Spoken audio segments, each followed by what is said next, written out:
What's good? It's your boy JM and I'm back again with another tutorial video, and this time we will be talking about an application of mathematics.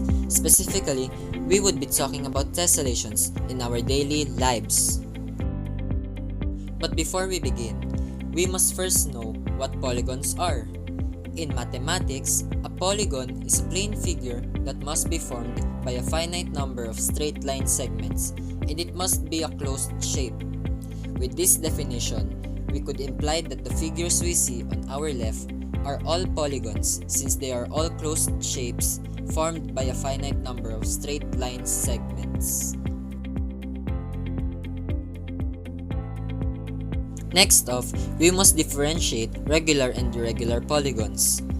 The difference is quite simple. Regular polygons are formed by having sides of equal length and angles of equal measure. Irregular polygons, on the other hand, do not have equal measures of side and angles. As you can see, the examples on the left show which polygons are regular just by looking at it. Now let us talk about our first key concept. What are tessellations? A tessellation is a plane that is completely covered by repeating patterns of symmetric and interlocking geometric shapes. The geometric shapes may either be polygons or non-polygons, which means that we can have tessellations formed by irregular shapes such as circles or curves, given that they do not overlap each other.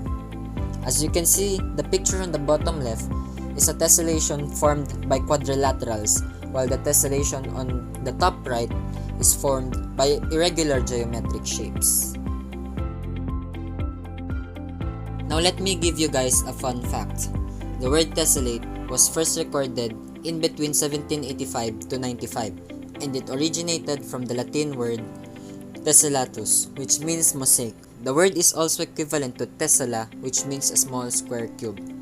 Now going back, tessellations can be classified into regular, semi-regular, or irregular. The first type of tessellations are regular tessellations. These are formed by only one type of regular polygon. The regular polygons that can tessellate include only equilateral triangles, squares, and regular hexagons. And this is because only the three mentioned polygons can tessellate with 360 degrees as the sum of all the angles around any vertex once they interlock each other. As seen in the pictures, a square has an interior angle of 90, an equilateral triangle has an interior angle of 60, and a regular hexagon has an interior angle of 120. The next type of tessellations is the semi-regular tessellations, and they are formed by combining two or more types of regular polygons. Like regular tessellations, the sum of all angles around any vertex of the tessellation must be 360 degrees. Now, as you can see on the figure on the right, the tessellation is made out of three types of regular polygon, which is the equilateral triangle, square, and regular hexagons.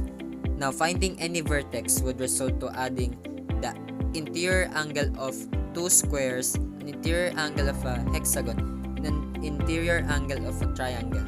And given that the values are 60, 90, and 120, we can say that the sum of all angles around any vertex in this figure is 360 degrees. And this is just like regular tessellations, which makes my point clear. The last type is the irregular tessellations. They can be formed by any geometric shapes. And these geometric shapes include regular polygons, irregular polygons, and non-polygons. As you can see, my example on the right is a tessellation made from alternating octagons and pentagons. They do not have gaps, nor do they overlap each other, which makes it possible for us to consider it a tessellation.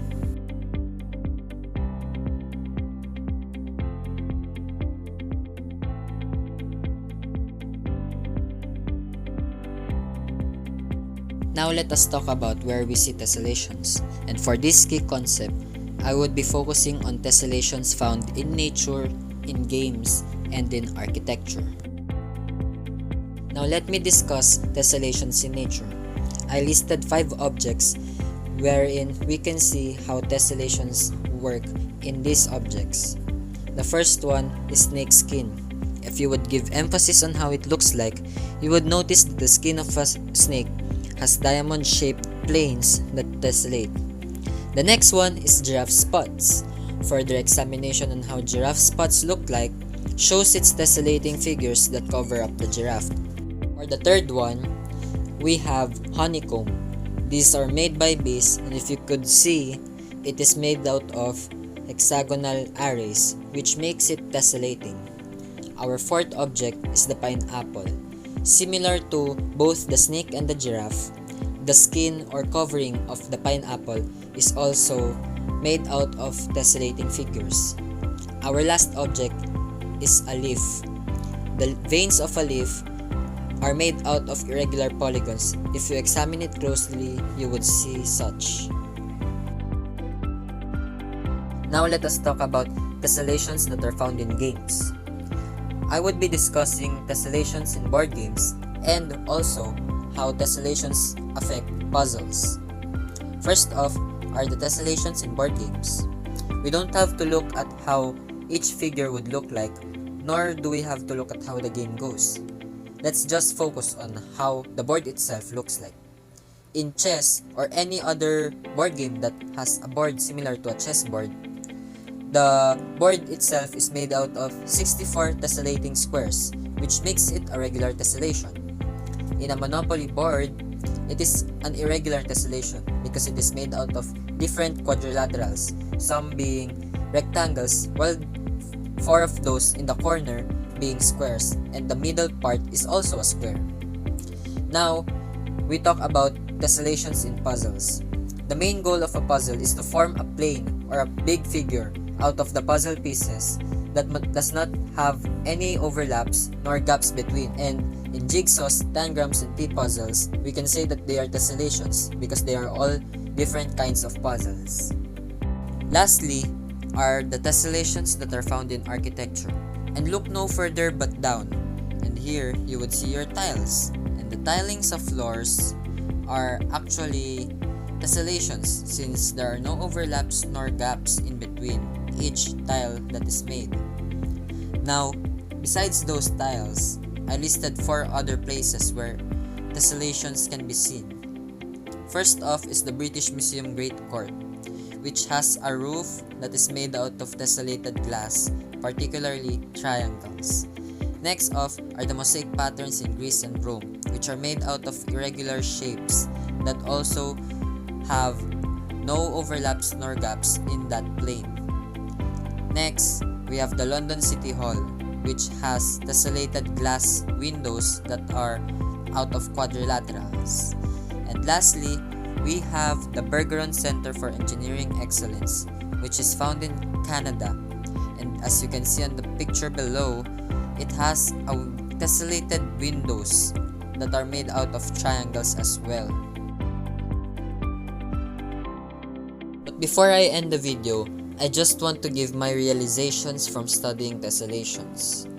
First off, exploring tessellations can improve our way of thinking, and this is because we would be more inclined to understanding different visual things, such as the patterns found in nature or any other visual related things. Next, mathematics is a well-rounded academic discipline because prior to studying stuff like this, I would think of math as something that is more numerical, while after studying tessellations, I can say that mathematics also has this creative discipline wherein we can look more into nature and the different arts that are around us with respect to mathematics. Now, for my third realization, I can say that mathematics has different dimensions.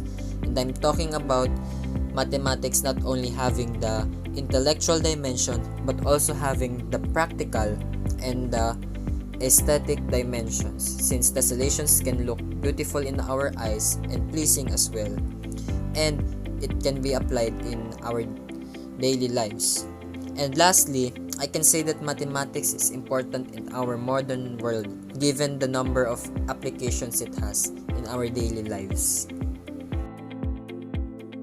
And now here are my references. I would also like to give special thanks to Music Video Library for the free copyright background music that I have used in this video.